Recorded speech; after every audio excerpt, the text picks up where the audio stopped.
Hi everybody, I'm Queen Z, this is Wilson, and today we're going to be doing a red skeleton makeup. Ooh, wow, different area.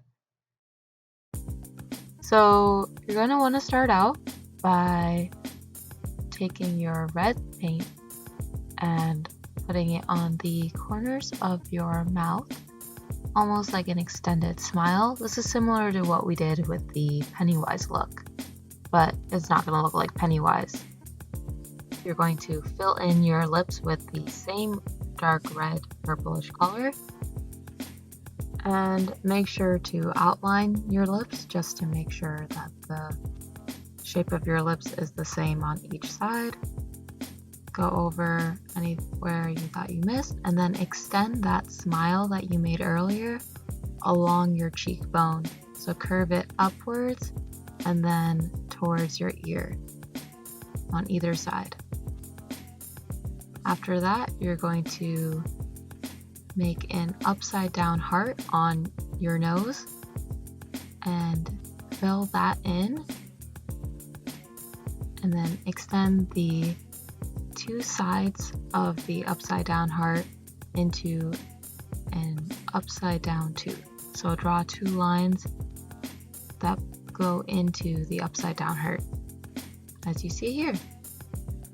Then, following along with the bone structure around your eye, press the red paint into your eye as an outline on either side, and then you'll go back in and fill that red paint in, and then just again follow along the bone structure of your actual face.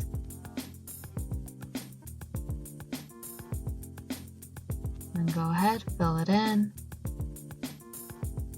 Fill, fill, fill, fill, fill, fill, fill, fill, fill, fill, fill, da, da, da. Fill, fill, fill.